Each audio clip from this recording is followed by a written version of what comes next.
Vous ne pouvez pas imaginer, évidemment, lorsqu'on a fixé la date de ce conseil municipal, que ce serait la journée la plus chaude de l'année. Donc, votre présence à tous est de l'ordre du méritoire. J'ai des procurations de M. Béchevich Jean-Luc à Gilbert Varnian, de Rolantine à moi-même, et d'Isabelle Varnian à Denise Ordinaire.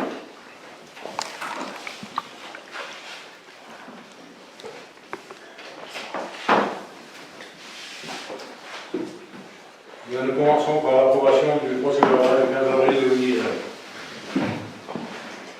Chacun est en prendre connaissance. Qui s'oppose à l'adoption de ce procès-verbal? Personne. Qui s'abstient? Personne. Merci d'être adopté.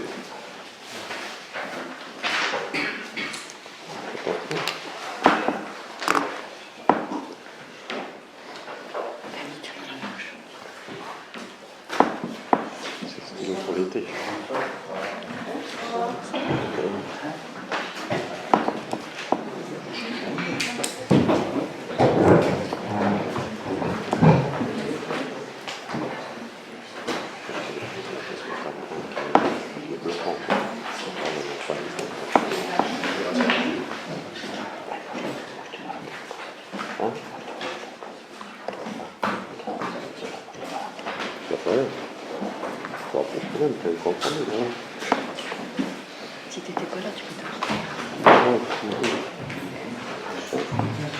C'est une formalité. Ouais.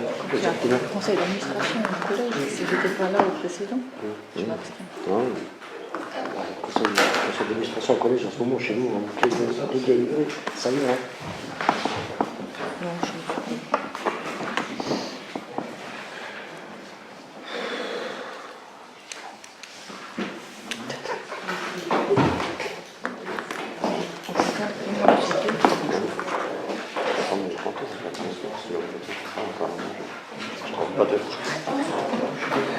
T'as le mérite de travailler dedans. Oui, non, je l'avoue, je sais vraiment. Non, nous on a des guimauves de 1907.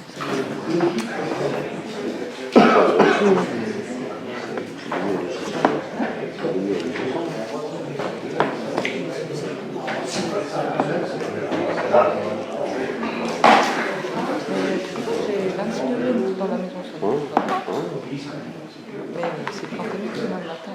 Tout est fermé. Parce que la nuit, je vois mes portes. Non, on n'arrive pas.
Bien, nous poursuivons par les communications pour vous informer des remerciements des familles suite aux condoléances adressées à l'occasion des décès de Mme Madeleine Borghetto et Achille Vaz.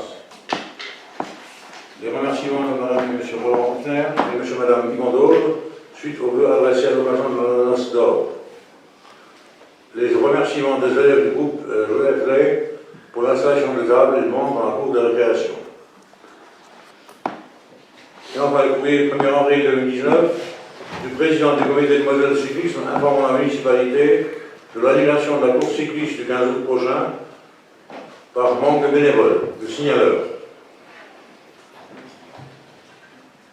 Voilà, et on termine par un point d'étape concernant Numéricable, et je passe la parole à Bruno Lanzanillo. Oui, en fait, je n'ai pas trop d'informations, mais vous savez que c'est une affaire qui dure depuis 2015. Il y a un litige qui était latent entre Numéricable, qui est devenu SFR entre-temps, et la préfecture notamment. Et donc nous, en tant que syndicat, on était un petit peu coincés entre les deux. On été incapables de faire quoi que ce soit, puisque tout décidait ailleurs que chez nous. Toujours est-il que les choses ont évolué. On passe un petit peu sur... Mais c'est toi qui l'as pas branché. Toujours est-il que maintenant les choses ont évolué. Et de façon plus concrète, je peux vous annoncer qu'on attend d'un jour à l'autre une confirmation. En septembre, nous devrions signer une convention avec SFR, puisque maintenant c'est SFR, c'est plus Numéricable, qui prévoit effectivement à ce moment-là une modification de leur plan, c'est-à-dire au départ, ils voulaient faire du très haut débit jusque dans les coffrets et laisser donc le câble coaxial jusqu'au domicile. Maintenant, ils vont aller jusqu'au domicile, ils ont changé de politique. Et donc ça nécessite une nouvelle convention, un nouvel accord avec eux. Cet accord-là devrait normalement être conclu en septembre. Et à partir de là, dans les 6 mois qui suivent, il peut y avoir un début de ces travaux. Voilà. Et nous serons prioritaires par rapport à d'autres communes de l'ex-CCPM. Donc disons que c'est en bonne voie et on attend avec impatience septembre pour voir que les choses se concrétisent vraiment. Dès que ce sera signé, on aura la garantie que dans les 6 mois, il devrait y avoir un démarrage des travaux qui ne vont pas se faire naturellement en quelques mois. Ça va être étalé, mais au moins il y aura un démarrage du très haut débit sur l'hôpital et Carreau. Oui, le syndicat et Numéricable communiqueront évidemment. Oui, il faut choses. Hein. Quand j'aurai des informations plus précises, je vous en informerai naturellement. Voilà, très bien, merci Bruno. Est-ce qu'il y a des questions là-dessus? Pas de questions, donc je propose de passer à l'ordre du jour et au point 1, délégation. Conformément aux articles du Code général des collectivités locales. En vertu de ces dispositions, je vous informe que nous avons signé le marché réfection de trottoirs et chaussées rue du Cèdre, rue du Poirier et lotissement Petit Pont.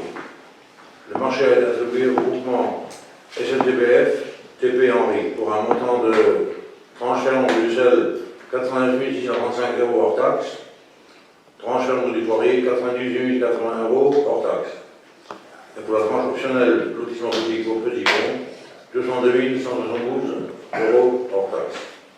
Voilà, donc il n'y a pas de vote là-dessus, c'est un point d'information.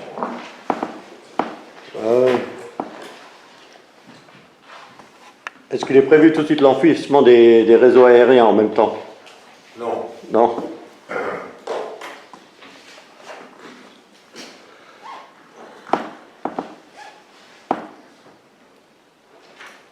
Voilà, on passe au point numéro 2. Rapport aux activités de la commune de l'agglomération Saint-Avold Synergie. Alors, c'est un document sur lequel il n'y a pas de vote, il ne s'agit pas d'approuver. Il s'agit vraiment de constater qu'il existe et qu'il a été présenté. Alors, il est trop volumineux, donc il est consultable, vous le savez, au bureau du directeur général des services.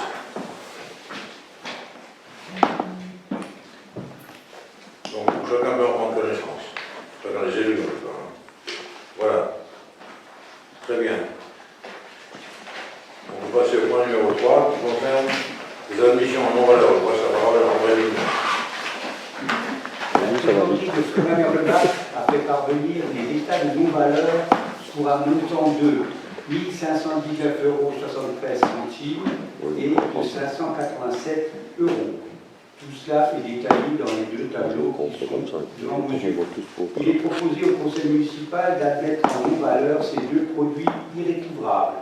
Les crédits nécessaires sont prévus à l'article 65-41 et non pas 42 ou 41, créance état.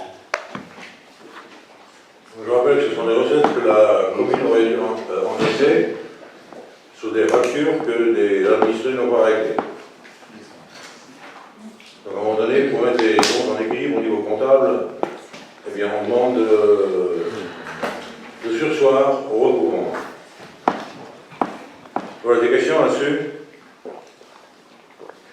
Vous voyez qu'il y a des créances même assez anciennes, 2006. Pas de questions. Alors, qui s'oppose à cette proposition d'admission en valeur? Personne. Qui s'abstient? Personne. Le point est adopté. Je vous remercie. Nous en arrivons au point numéro 4, participation financière aux sorties scolaires. Je passe la parole à Patricia. Le 11 juin dernier, l'école Joseph Lay a organisé une sortie pédagogique pour 2 classes. Cette journée a été consacrée à la découverte des sites les plus connus de la plus grande bataille de l'histoire contemporaine. Les écoliers ont pu découvrir les principaux sites, la citadelle souterraine, le fort de Douaumont, l'ossuaire de Douaumont. La commune souhaite prendre en charge ce projet éducatif. En finançant cette journée commémorative, la ville participe à la politique de mémoire qui met l'accent sur certains faits historiques dans le but de construire une mémoire collective autour des valeurs partagées et de contribuer au sentiment d'appartenance commune, le vivre ensemble. Ainsi, il est proposé au conseil municipal d'autoriser la prise en charge des entrées du mémorial et de verser une subvention de 603 € à la coopérative scolaire de l'école Joseph Lay. Les crédits nécessaires seront prévus à l'article 674, subvention de fonctionnement exceptionnelle du BP 2019. Merci Patricia. Des questions? Donc je rappelle que c'est la commune qui avait encouragé les directrices d'école à emmener les enfants à Verdun dans le cadre du 30e anniversaire de la fin de la Première Guerre mondiale. Donc on s'est engagé à prendre en charge les transports, ça a été fait.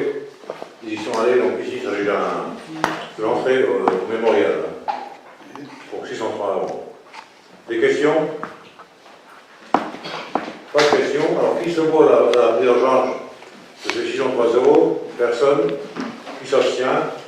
Personne. Le point est adopté. Je vous remercie.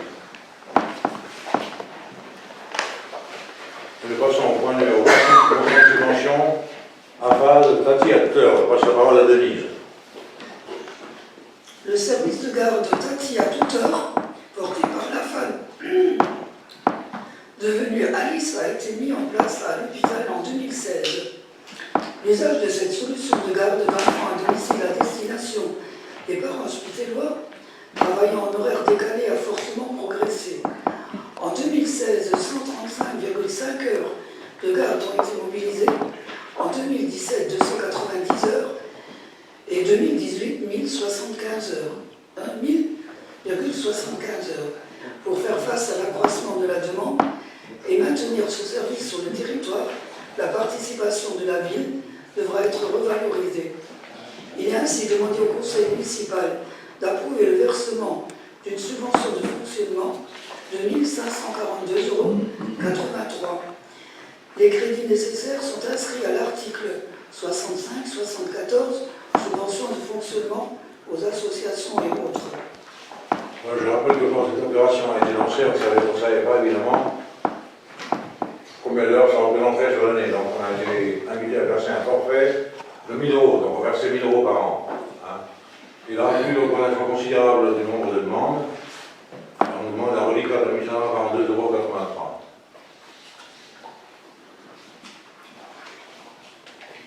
Voilà, des questions? Pas de questions, je propose de passer au vote. Qui s'oppose à la prise en charge de ce montant? Personne. Qui s'abstient? Personne. Le point est adopté, je vous remercie. Et nous passons au point 6, subvention enfants du charbon, Dolores. Lors de sa séance du 15 avril, le conseil municipal délibérait sur l'attribution de subventions aux associations. Pour différentes raisons, l'association Les Enfants du Charbon n'a pas été en mesure de transmettre son dossier dans les délais imposés. Aujourd'hui, l'association sollicite la commune pour la participation aux frais de fonctionnement de la structure. Il est proposé au conseil municipal d'autoriser le versement d'une subvention de 1 500 €. Les crédits nécessaires sont prévus à l'article 6574, subvention de fonctionnement aux associations et autres. Merci Dolores. Des questions, monsieur? Oui, Christophe. Est-ce que l'association elle est de l'hôpital? Non, Elle est inscrite. c'est les enfants du charbon, c'est de ceux qui organisent le spectacle au... En Styrin. À titre procès, si tu préfères, à l'ancien public. Alors maintenant, on subventionne des associations. Ouais, voilà, je voulais justement venir. Oui, mais je pense que ça aurait pu être plus une démarche au niveau de l'aglo, qui représente un territoire où il y a de nombreux mineurs, qu'une ville directement qui subventionne. Moi, je crois qu'il faut donner la priorité aux associations locales, les subventionner un peu plus que ce qu'on fait, surtout sur certaines. On en avait débattu lors du budget primitif. Et là, je m'aperçois qu'on va maintenant financer, sous une subvention exceptionnelle, De 1500 €. 1500 € les enfants du charbon. Moi, ça me... Oui, mais c'est encore la mémoire des mineurs. Mais il n'y a aucun problème. Tout le Ouais. territoire a son devoir. Mais je pense qu'il n'y a que la ville de l'hôpital qui subventionne ce spectacle. Donc aujourd'hui, mais je suppose qu'ils ont sollicité quand même d'autres communes. Je trouve que, Mais on saura ça. Hein. c'est du devoir de plus de l'agglo que de la mairie. L'aglo, elle subventionne déjà. Hein. La subvention. Voilà. La subvention déjà aussi. Qui subventionne. Donc, moi, je trouve que... La LGDM aussi. Participer le sur BRGM. des projets scolaires ou des choses comme ça que de donner 1500 €. Bon, c'est une participation tout à fait symbolique quand même. Quand on voit le budget que ça représente, c'est pas la même chose. Ça reste Qui soit 5 millions, ça n'a rien à voir. Ça reste une somme importante. Bien, voilà, qui s'oppose au versement de cette subvention? 3. 4. 4. Qui s'abstient? Une abstention. Je vous remercie, le point est adopté. Et nous passons au point 7, annulation d'attribution de subvention. Je passe la parole à Dolores. Lors du conseil municipal du 15 avril 2019, point numéro 8, une subvention de 2 000 € a été attribuée à l'UCBH, Union cycliste du bassin houiller. Cette subvention avait pour objet de soutenir l'association dans l'organisation de la course cycliste du 15 août 2019. Par un courrier du 1er avril 2019 de l'UCBHL, la ville a été informée de l'annulation de cette course. L'objet d'attribution devenant inexistant, il est proposé au conseil municipal d'annuler la subvention octroyée. Voilà, retour de l'ascenseur. J'aimerais juste Oui. revenir sur ce point. Je trouve ça dommage. Déjà qu'à l'hôpital, il ne reste plus grand-chose comme animation. C'est quand même le Grand Prix de la ville, je le rappelle, qui a plus de 50 ans. C'est le Grand Prix de la ville. On aurait pu quand même essayer de proposer une alternative pour pouvoir organiser cet événement. On aurait pu proposer à une association de Schmitt, en lui donnant 2 000 €, de trouver des gens qui puissent être aux intersections. Je veux dire, il y a plein de possibilités. Au lieu de tout de suite, voilà, le moins macro, on annule tout. Je trouve que c'est dommage. Voilà. Mais c'est pas la C'est pas nous qui avons annulé, je vous rappelle. Ouais, mais ça, Ça fait des années, mais ça reste quand même, aux yeux de la population, c'est le Grand Prix de la ville. Ça fait des années qu'ils ont le problème de trouver les signaleurs. Oui, mais jusqu'à présent, mais on sait qu'il y a une crise un peu de bénévolat. On peut quand même trouver des solutions à des problèmes. On n'est pas tout de suite obligé de se dire, bon, on n'a pas, on annule. Il faut quand même essayer pour trouver un peu d'attractivité dans notre commune. C'est le foot qui a dit quoi, non? Ouais, mais je veux dire, à un moment donné, c'est le Grand Prix de la ville de l'hôpital. Enfin, moi, c'est depuis que je suis tout petit, je vois toujours le Grand Prix de la ville de l'hôpital. Bon, après, il a dit qu'il en a une parce qu'il n'y a pas de bénévoles, mais bon, les bénévoles, on peut lui trouver. Ben ouais. Est-ce qu'il n'y a pas un autre motif pour annuler? Voilà. C'est bien, on a un déjà deux, là, c'est bien. Ben oui, je l'ai fait On l'année a un déjà dernière. deux pour l'année prochaine, c'est Ben bien. ouais, moi je l'ai fait l'année dernière. C'est Je bien. l'ai fait parce qu'il faut maintenir un peu d'animation dans cette ville. Bien, voilà. Alors, qui s'oppose au non-versement de cette subvention? Personne qui s'abstient? Personne. Point adopté, je vous remercie. Et nous passons au point numéro 8. Avenant numéro 1, la convention de transport scolaire pour la délégation de présidence d'autorité organisatrice de premier rang à autorité organisatrice de second rang. Je passe la parole à Patricia. Le présent avenant a pour objet la prolongation pour une durée d'1 an de la convention de délégation de compétences d'autorité organisatrice de premier rang à autorité organisatrice de second rang, dont l'échéance est prévue au 31 août 2019. En application de la loi NOTRe, la région Grand Est est devenue autorité organisatrice de transport scolaire et interurbain en lieu et place du département de la Moselle à compter du 1er janvier 2017. Des études ont été lancées par la région Grand Est afin de définir sa future politique de transport sur le territoire régional. Les délais nécessaires à ces études ne permettent pas d'opérer la mise en concurrence des contrats de transport régionaux sur le territoire de la Moselle pour une entrée en vigueur au 1er septembre 2019. Afin d'assurer la cohérence et la continuité d'organisation de l'exercice de la compétence, il est demandé au conseil municipal d'autoriser le report de l'échéance de la convention au 31 août 2020 et d'en maintenir les principes jusqu'à cette date. Voilà, vous avez compris, là, les simplement d'un report, une décision qui a déjà été prise. Parce que c'est prévu que les transports soient pris en charge par le Grand Est, hein, Ouais, gratuité. La compétence a déjà basculé un peu en 2017. Mais maintenant, il y a toute une réorganisation. Et là, c'est pas le moment, si j'ai bien compris, de lancer les marchés, parce que ça va brouiller un petit peu les pistes. Mais c'était prévu au 1er septembre, la gratuité des transports. Oui. Enfin, c'est ce que j'avais lu, hein, d'après le président. Voilà, et donc, visiblement, il sera prêt et il manque qu'on reporte à l'année prochaine. Hein. Voilà. Bien, alors qui s'oppose au report de cette convention? Personne. Qui s'abstient? Personne. Le point est adopté, je vous remercie. Nous arrivons au point numéro 9, subvention exceptionnelle, je passe la parole à Gilbert.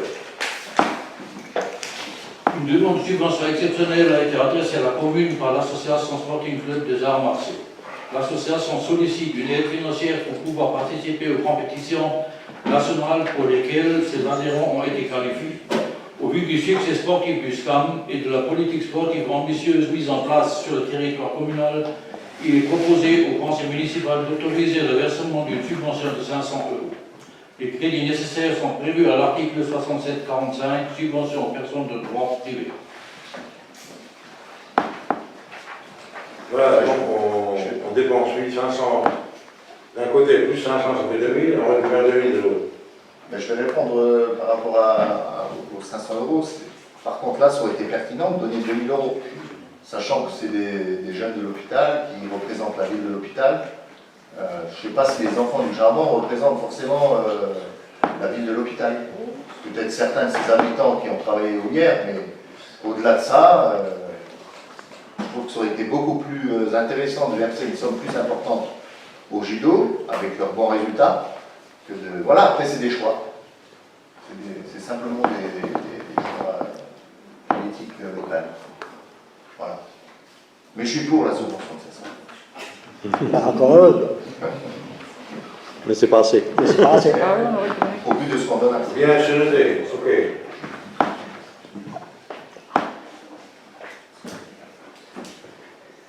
Voilà, je vous propose de passer au vote. Qui s'oppose au versement de cette subvention? Personne. Qui s'abstient? Personne. Le point est adopté, je vous remercie. Et nous passons au point numéro 10, qui concerne la création d'un poste. Afin de faire face à un départ à la retraite en début d'année, il est proposé de créer un poste d'agent technique territorial stagiaire à temps complet à compter du 1er septembre 2019 et de modifier la loi des effectifs en ce sens. Les crédits nécessaires sont inscrits au budget, chapitre 12 et 35. Voilà les questions. Oui, je reviens à ce qu'on disait il y a quelques mois, quand il y a eu déjà la création de 2 postes. Vous avez fait assez. On avait débattu à ce sujet. Moi, je trouve que, une fois de plus, on crée des emplois, mais pourquoi?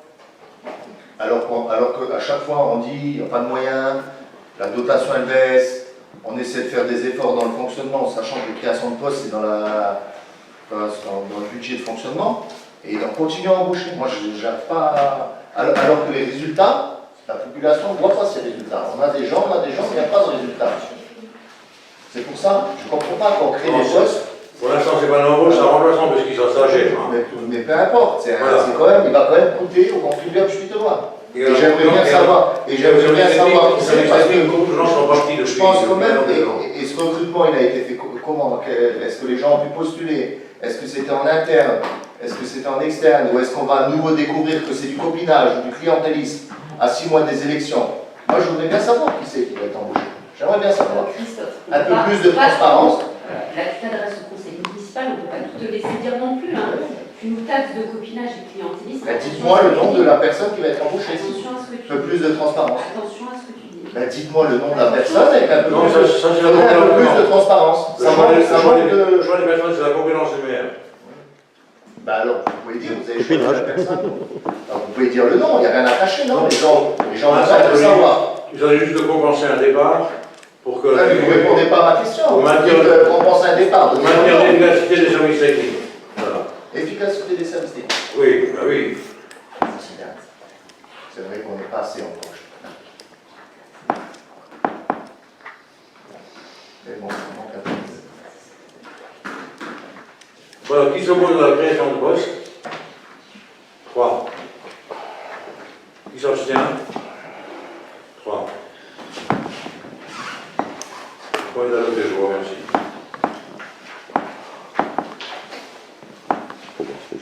Nous passons au point numéro 11, mise en place de 2 contrats d'apprentissage. Donc, il propose de mettre en place 2 contrats d'apprentissage pour des jeunes entre 16 et 25 ans qui sont déjà à l'heure actuelle qui occupent des emplois de service civique. C'est ça. Hein. Voilà. Donc, ils souhaiteraient préparer le CAP petite enfance. L'un en 2 ans, l'autre en 1 an. Bon, vous avez ça, les contrats dans la proposition de délibération. Et bien sûr, tous ces points sont passés au comité technique paritaire, je le rappelle, donc, où siègent les élus et les salariés.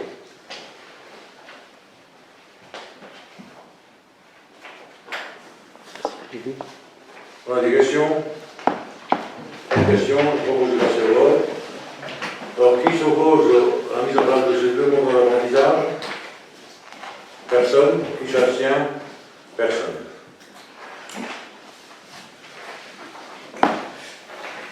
Voilà, nous avons point numéro 12.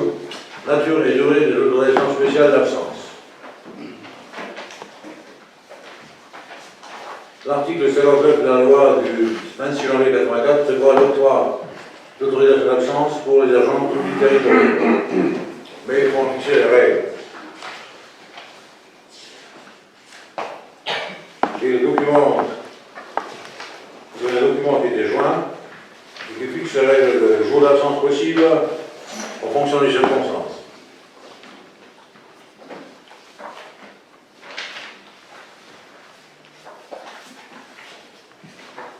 Donc ça aussi, j'ai discuté, négocié en comité technique paritaire avec les salariés.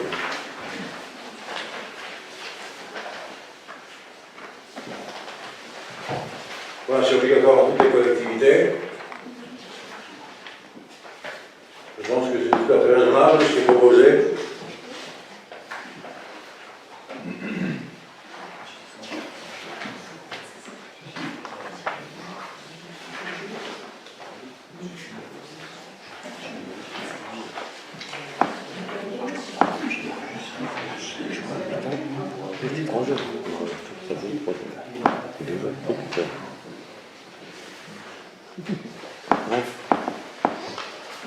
Alors, qui est contre l'adoption de ces propositions? J'avais une question, je voulais demander qu'est-ce qu'il y a comme différence par rapport à ce qui se pratiquait avant? Est-ce que ce tableau apporte une modification par rapport à ce qui se pratiquait ou... Oui, on prend en compte la maladie, notamment, qui n'était pas prise en compte jusqu'à maintenant. Et on ajoute le PAX, parce qu'à l'époque, on a fait la première délibération, le PAX n'existait pas. Ah ouais. Donc maintenant, on prend en compte le PAX. Donc c'est une mise à jour qui ne modifie pas grand-chose. C'est dur, wow. Sans moi, les gars. Voilà, donc je vous pose la question. Qui s'oppose à l'adoption de ce tableau? Personne qui s'abstient? Personne ne doit être adopté, je vous remercie.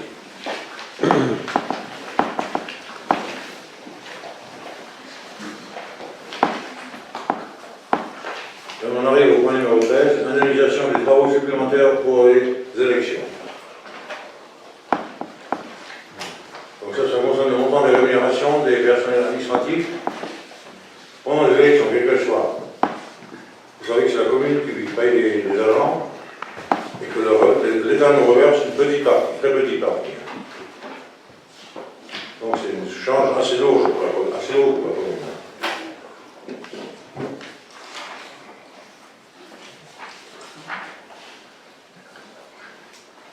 Ce point a également été discuté en commission technique paritaire. À ce moment-là, on n'avait pas les montants. Maintenant, on a les montants et on voit que c'est quelque chose relativement conséquent. Vous imaginez qu'on a 2 personnes administratives dans chaque bureau de vote pendant toute la journée, on s'en fait vite, sur 4 bureaux de vote. Et puis il est logique que les personnels soient rémunérés. Comment ils étaient rémunérés jusqu'à présent? Pardon? Comment ils étaient rémunérés jusqu'à présent?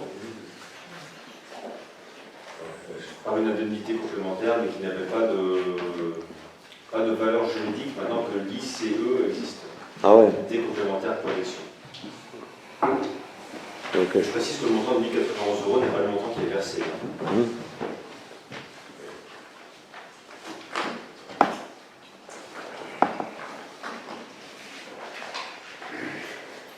Bien, alors, qui s'oppose à l'adoption de ce tableau d'indemnité? Personne qui s'abstient? Personne. Le point est adopté. Je vous remercie. Bon, encore un sujet administratif qui concerne le règlement de formation au profit des agents.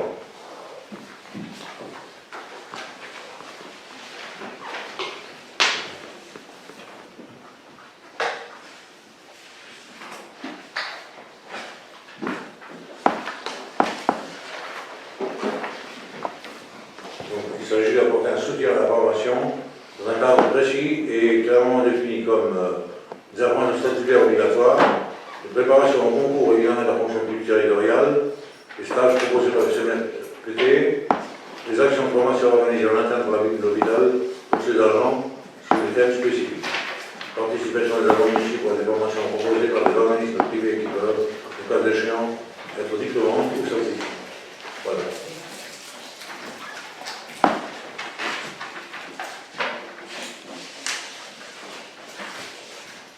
Bon, le règlement de formation était joint, vous avez pu le consulter. Il a été négocié également en comité technique paritaire, évidemment. Et en comité technique paritaire, il a été adopté par les agents et par les élus. Voilà, des questions? Pas de questions? Je propose de passer au vote. Qui s'oppose à l'adoption de ce règlement de formation? Personne. Qui s'abstient? Personne. Le point est adopté.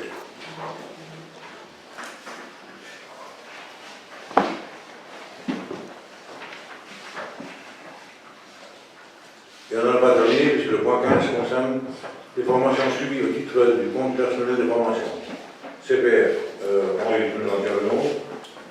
Oui, le CPF remplace l'ancien DIF, droit individuel à la formation. C'est pour suivre des formations qui n'ont pas forcément de lien direct avec la carrière de l'agent. Ça vous permet de préparer autre chose, son avenir professionnel. Et on propose, en accord avec les recommandations des différentes circulaires, que ces formations puissent se suivre sur le temps de travail des agents. Voilà, des questions? Pas de questions pour passer au vote. Qui s'oppose à cette proposition? Personne. Qui s'abstient?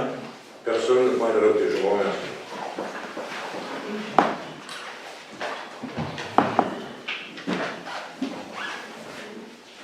Nous en arrivons au point numéro 16, protocole d'accord transactionnel avec NJ Copénie.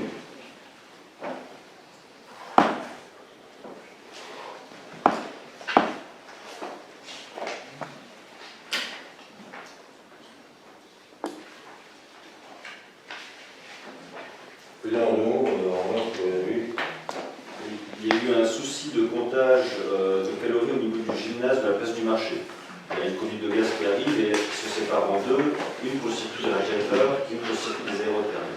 Donc pendant 8 ans, le technicien a bien fait les relevés des deux compteurs, sauf qu'il y a eu un bug informatique de leur côté, et ils se sont rendus compte à la fin de la période qu'il leur manquait beaucoup d'argent. Donc ils nous ont demandé, au titre du rappel, la somme de 15 000 €. Sauf que la somme était importante et qu'elle revenait de leur côté, donc on a entamé une négociation pour éviter d'engager des procédures inutiles. Et ils ont accepté une ristourne de 33% et l'étalement du reste à payer sur 2 ans. Donc il faut simplement passer le protocole d'accord pour qu'on puisse les payer. Et donc on passe de 15 000 à 11 034,70 € hors taxe, c'est ça? De 15 000 à 10 090. Oui, 10 000.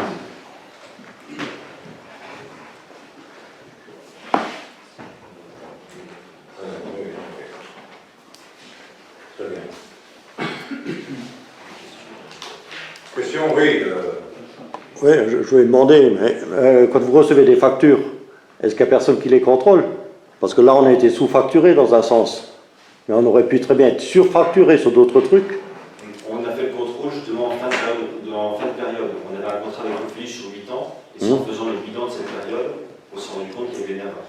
Oui, mais bon, ça serait quand même logique, chaque fois qu'on reçoit une facture, qu'on vérifie si ça correspond au moins à la consommation qu'on a eue. Mais nous, on n'a pas la lisibilité. C'est eux qui font les relevés, nous, on n'est pas là pour les relever. On aurait pu voir effectivement que le gymnase nous coûtait assez peu cher en chauffage. Voilà. On n'avait pas pleuré, oui. Oui, mais bon, ça aurait pu être dans l'autre sens aussi, qu'on aurait payé trop. Hein. Ils auraient remboursé.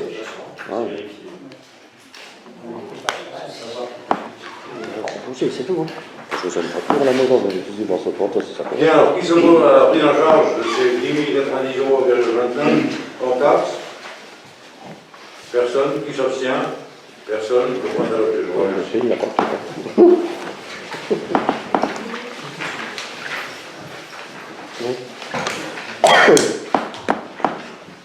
Donc, point 17, affaire en cours. C'est M. Reichert qui a posé la question dans le dernier conseil municipal. Et je lui dis qu'on lui répondrait. Je ne parle pas évidemment des affaires où le maire est poursuivi à titre personnel. Je parle des affaires de la commune. Hein. Ouais, donc il y a 2 affaires en cours. Au tribunal administratif, recours de plainte contentieux d'un agent contre la ville, visant sur l'intégration sur la poste correspondance au grade. Là, ce sont les demandes de la partie adverse. Le versement d'une indemnité de 8 000 € en réparation du préjudice moral subi, le versement d'une somme de 8 118,30 € brut au titre d'un rappel de traitement, et le versement d'une somme de 2 000 € au titre de frais exposés et non compris dans les dépenses. Voilà. D'une part. D'autre part, toujours au tribunal administratif, recours pour excès de pouvoir d'un agent de la ville contre la commune. Alors, ce qui est demandé, c'est l'abrogation d'un arrêté de retenue sur salaire pour services non faits, le versement de la somme retenue, l'annulation d'une sanction disciplinaire pour absence injustifiée, le retrait du dossier individuel des pièces ayant trait à la sanction, le rappel à la ville d'hôpital que le droit syndical est un droit fondamental, le rappel à la ville d'hôpital que tout refus de formation ou de participation aux réunions syndicales doit être motivé, le rappel à la ville d'hôpital que toute discrimination est illégale et procéder à la réparation intégrale des préjudices subis, la condamnation aux frais et dépenses. Voilà. Donc ce sont 2 dossiers en cours. C'est les seules affaires qui sont en cours, quoi. Oui. En dehors des autres. En dehors des personnels, quoi. Oui. Et ça représente quel coût à la collectivité, ces affaires-là? C'est en cours. C'est en cours, il n'y a pas de... Ça dépend de la Je ne condamnation. veux pas dire, on va tenir à 20. Ouais, c'est toujours intéressant de savoir. Oui. Parce que l'argent du contribuable. Là, c'est en cours. Attendre la décision finale.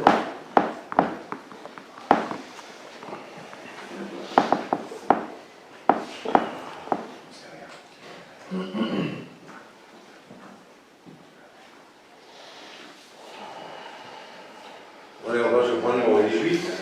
Attribution d'une indemnité de départ volontaire à un agent. Par un courrier en 18 juillet 2019, un agent technique territorial, sollicite l'attribution d'une indemnité de départ volontaire instituée dans le conseil territorial depuis le 18 décembre 2009. Bon, c'est quelqu'un qui a réussi une formation qualifiante dans le domaine de l'informatique et qui veut se lancer dans un master. Donc il doit plus continuer à assurer ses obligations au niveau de la commune, donc, et il nous a sollicité pour un départ volontaire. Et vous savez qu'on peut verser jusqu'à 2 ans de salaire brut. C'est le maximum, et c'est ce que nous proposons. Ça représente 48 450 € à compter du 1er septembre 2019. Vous avez des questions?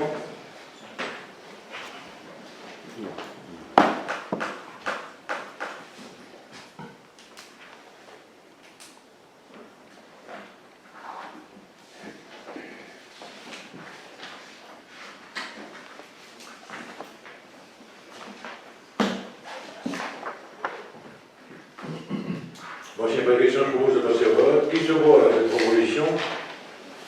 Personne. Qui s'abstient? Personne.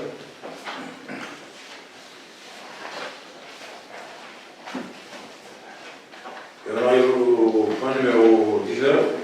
Dépôt de plainte devant le conseil municipal. Je passe la parole à André Wigner. Depuis de nombreux mois, une administrée en son nom, par l'intermédiaire de l'association Hôpital Autrement, ou encore via l'association des contribuables du pays naborien et du centre mosellan, qu'elle soutient, harcèle les services de la mairie par son acharnement épistolaire et les élus par la multiplication d'actions diverses. Conférence de presse du 13 décembre 2017 relative au dépôt de plainte de l'ACPL-CM dans l'affaire du garage municipal.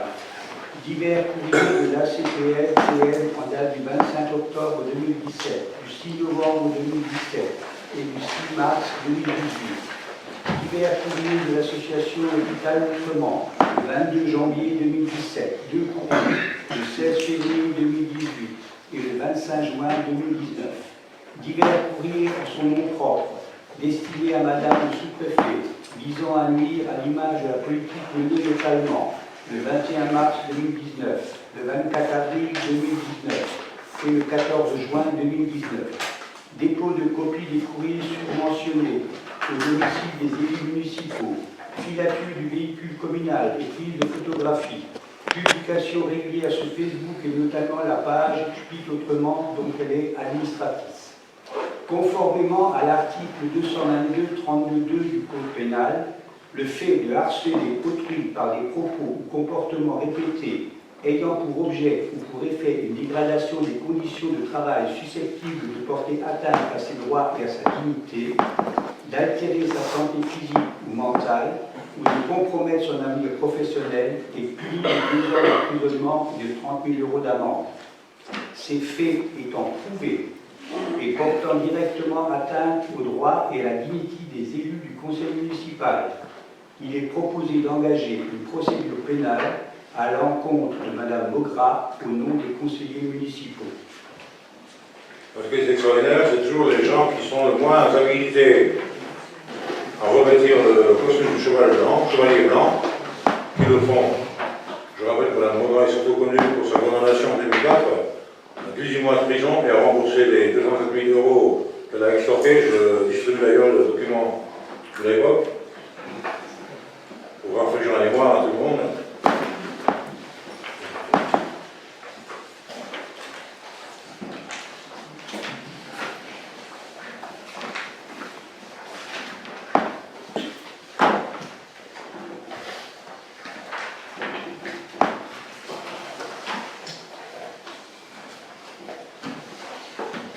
Madame Maugrat fait partie de ce groupe qui essaie depuis 2001 d'obtenir par la justice ce qu'ils sont incapables d'obtenir dans les urnes.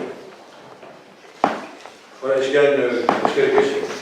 Moi j'aimerais intervenir sur ce que vous disiez en préambule par rapport à l'ensemble du conseil municipal. C'est bien une démarche de la majorité municipale et pas du conseil municipal. C'est ce qu'on verra tout à l'heure. C'est ce qu'on verra quand on aura voté. Voilà. Non, mais ça aurait pu, effectivement, moi je vais revenir dessus parce que nous, on n'a ni les tenants ni les aboutissants de ce dossier. Donc, nous, on va simplement, on le dira tout à l'heure, on va s'abstenir tous les trois, parce qu'on se rend compte, et vous venez de le dire, monsieur le maire, depuis 2001, je crois que les Schmittellois sont fatigués, et c'est toujours la même chose. Je vois encore dans le journal ce matin, la ville de l'hôpital, ici, condamnation, le maire, pas le maire, l'administré, l'association. Mais je crois qu'à un moment donné, c'est fatigant quoi, pour tout le monde. Et en plus, depuis, c'est vrai que l'histoire nous dit que c'est depuis 2001. Et je crois que toute la ville est prise en otage de ça. Et c'est pour ça que la ville de l'hôpital, aujourd'hui, au lieu de rayonner favorablement comme elle l'a fait très longtemps, on est toujours montré du doigt. On est polarisé, mais on n'est pas bon sur ce coup-là. Moi, j'aimerais qu'on parle un peu de l'hôpital en disant, voilà, il y a ça, il y a une course de vélo qui marche, il y a un truc qui marche, il y a un festival qui marche. Non, toujours, tribunaux, tribunal administratif, tribunal professionnel, Moi, je crois que c'est, à un moment donné, il faut s'arrêter. Je ne sais pas quand est-ce qu'on va à un moment donné s'arrêter dans cette ville. Bien, d'autres interventions? Oui. Oui, ben moi je me demande pourquoi on s'en prend à une personne de la commune, alors qu'en fin de compte, les faits ils ont été relayés par le Petit Narborien et par le Républicain Lorrain. Pourquoi pas s'attaquer à eux? C'est quoi ça, Petit Narborien? C'est une instance officielle, ça? C'est la CPM que vous avez d'ailleurs mentionné dans le truc. Bon, moi personnellement, je ne me sens pas harcelé, même si je suis souvent critiqué aussi sur cette page de Facebook. Mais bon, la liberté d'expression, c'est la liberté d'expression. Tant que ce n'est pas des insultes, ça passe très bien. Moi, je dis que je vois pas où c'est qu'on est harcelé. Pourquoi on porterait plainte pour harcèlement? On n'est pas harcelé. Et puis nous, en tant qu'opposants, on ne peut pas participer positivement en étant pour, alors qu'on n'a aucun tenant et aboutissant. On n'a pas eu, comme vous, peut-être des courriers anonymes, des choses comme ça. Nous, on est là, on reçoit notre convocation. On reçoit notre convocation, et là, un dépôt de plainte au nom du conseil municipal. On ne sait pas trop, on est au courant de rien, là, on nous distribue. Et je pense que même dans votre majorité, la moitié des gens n'ont pas été harcelés. Hein. C'est à la justice de faire son travail, après c'est pas à nous. Enfin, voilà. Bien, voilà, chacun a pu s'exprimer. Ça va nous mettre un coup pour la collectivité. Une fois de plus, ça va être un coup pour la collectivité, parce que ça va coûter de l'argent. Qui s'oppose à ce dépôt de plainte? 2. Qui s'abstient? 3. 4. 4, pardon. Voilà, donc le point est adopté, la commune déposera plainte contre Mme Morin.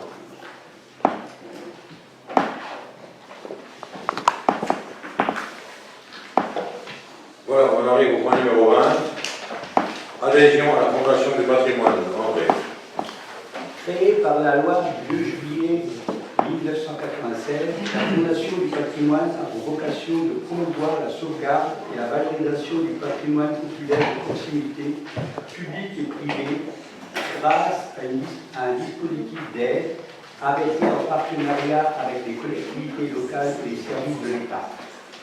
Afin de réaliser sa mission, la Fondation soutient les projets de restauration du patrimoine public des collectivités territoriales, le cas échéant en participant à leur financement, contribue à mobiliser le mécénat en faveur de projets de restauration du patrimoine local et participe à des actions de sensibilisation de la population à la sauvegarde du patrimoine local. L'adhésion à la Fondation du patrimoine permet à la ville de bénéficier, outre de l'aide technique et financière de la Fondation, de son réseau d'entreprises, les Sénats, pour la restauration de son patrimoine. Afin de soutenir son action, la délégation régionale de Lorraine de la Fondation du patrimoine, sise à Nancy, propose une adhésion d'un montant de 300 € pour les communes de 5 000 à 10 000 habitants. Il vous est proposé d'adhérer à la Fondation du patrimoine et d'autoriser le maire et son représentant à signer le document afférent. Voilà, je crois que l'exposé est assez clair. Hein. Je pense que c'est intéressant pour notre commune, ça ne représente pas une participation exorbitante. Pas grand chose. Donc cette fondation ne fonctionne que grâce aux subventions et aux dons. Et elle a par exemple rénové l'église d'Aquille, elle a contribué à la rénovation du château de Charleville-sous-Bois, de la chapelle de Rhodes à Morand, et Stéphane Bern, dans son action pour le patrimoine, s'est également adressé à cette fondation. Donc c'est quelque chose qui marche et qui peut être efficace.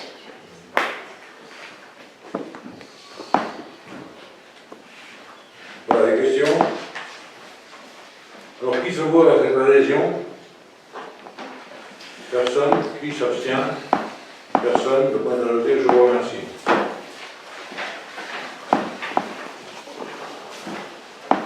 On arrive au point numéro 21, démarche conjointe avec le département de la Moselle, à destination du président du conseil régional, concernant la ligne ferroviaire Bourgogne-Dillingen. Gilbert. Dans le cadre de la coopération transfrontalière au sein de la grande région, et plus particulièrement entre la France et l'Allemagne, le département de la Moselle et le Land de Saar déploient leurs efforts pour permettre aux actifs transfrontaliers de se rendre à leur travail dans les meilleures conditions. Néanmoins, la liaison Bourgogne-Dillingen n'a pas été retenue comme prioritaire, alors qu'elle est d'un intérêt stratégique pour relier les bassins d'emploi autour de Saint-Avold et de Bouzonville. vers Sarrouy et Velpling. Elle participe en effet au même titre que la liaison Forbach-Thionville à alimenter ceux de Luxembourg et Dreux. Afin que nos territoires ne sont pas oubliés et que la reprise du trafic ferroviaire entre Bouzonville et Dillingen permette aux actifs transfrontaliers de se rendre à leur travail dans les meilleures conditions. Il est proposé au conseil municipal de nous engager dans une démarche conjointe en adressant au président du département de la Moselle un courrier à destination du président du conseil régional. Voilà, donc cette motion de soutien, ça ne coûte rien.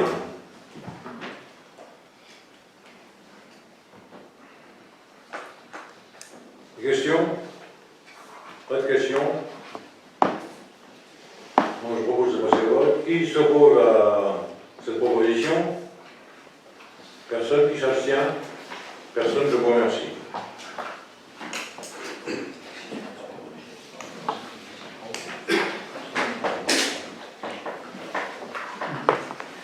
On passe au point numéro 22. Adoption des nouveaux statuts du syndicat intercommunal des eaux du Vinborn.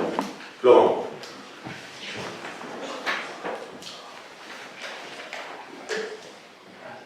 Lors du comité syndical de Vinborn du 30 avril 2019, de nouveaux statuts ont été proposés afin d'intégrer la prise de compétences obligatoires eau des communautés d'agglomération Cassas et Cave, Port-de-France, et ce, à compter du 1er janvier 2020.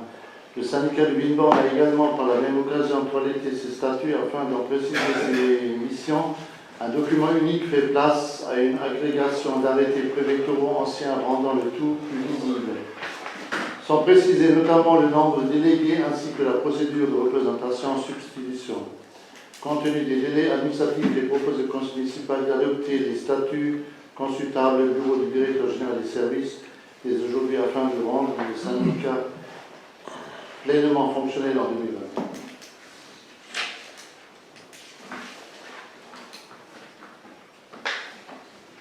Voilà des questions?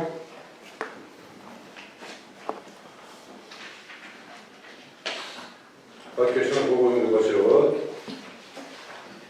Qui s'oppose à l'adoption des nouveaux statuts du syndicat intercommunal des eaux du Vinborn? Personne. Qui s'abstient? Personne. Merci. Et nous en arrivons au point 23. Projet de motion contre la réforme des demandes de carte d'identité et des passeports. Vous savez, depuis 2016 maintenant, en Moselle, il n'y a plus que 17 communes qui sont invitées à renseigner donc les passeports et les cartes d'identité. 27, pardon, j'ai dit 17, 27. Et donc pour nous, pour les administrés de l'hôpital, ça les oblige à aller à Forbach, pour un repas, pour s'en faire ou après. C'est une démarche qui est un petit peu compliquée parce qu'il faut évidemment pouvoir se déplacer, prendre d'abord le rendez-vous pour un premier entretien, tourner le document, ensuite il faut attendre. Donc on demande à ce que notre ville puisse de nouveau établir des cartes d'identité et des passeports. Bon, je pense que tout le monde est d'accord avec ça. Pas d'objection? Pas d'abstention? Merci. Le point est adopté, je vous remercie. Voilà, donc les joueurs sont épuisés. Je vais de la séance, je vous souhaite une bonne soirée. Et restez au